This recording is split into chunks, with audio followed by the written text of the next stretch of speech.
Il devrait générer plus de 6000 mégawatts d'énergie électrique.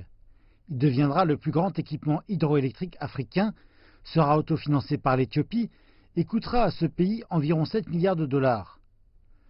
Le barrage Grande Renaissance est cependant un sujet de contention entre l'Éthiopie et l'Égypte. Cette dernière se plaint que les eaux du Nil qui traversent son territoire pourraient être réduites en raison de la construction. L'Éthiopie rejette cet argument et dit qu'elle croit fermement que ces questions devraient se régler uniquement via des accords. En ce qui concerne le barrage Grande Renaissance, nous avons tous une déclaration de principe sur laquelle nous travaillons ensemble. En nous basant sur ce site web, nous participons à des réunions au niveau technique et politique.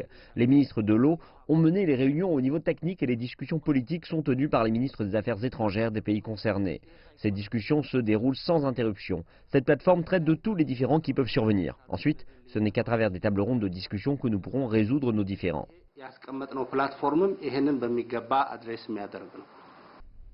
Effectuant un pas dans la bonne direction, les dirigeants de l'Éthiopie, de l'Égypte et du Soudan se sont rencontrés à Addis Abeba en marge du sommet de l'Union africaine qui s'est récemment achevé.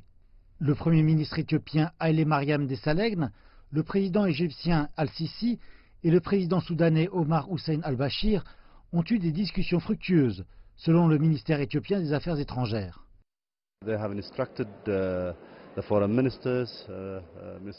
Ils ont instruit les ministres des Affaires étrangères, les ministres de l'eau et de l'irrigation et les autres ministères concernés dans les trois pays pour former un sous-comité et arranger les problèmes exceptionnels concernant le barrage Grande Renaissance. C'est une décision très importante. En fait, ils doivent faire leur rapport au chef d'État d'ici 30 jours.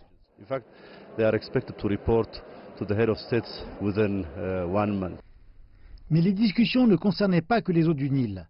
L'Éthiopie, l'Égypte et le Soudan se sont mis d'accord pour se rencontrer chaque année et mettre en place un fonds pour le développement des infrastructures. Il y a aussi un plan pour bâtir une ligne ferroviaire qui reliera les trois États.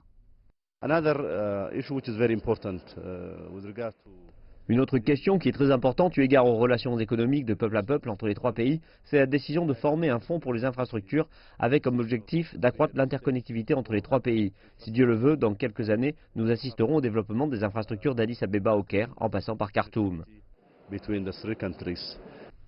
Les autorités éthiopiennes disent qu'une fois que le barrage sera achevé, il renforcera la coopération entre les trois pays et même au-delà de la région.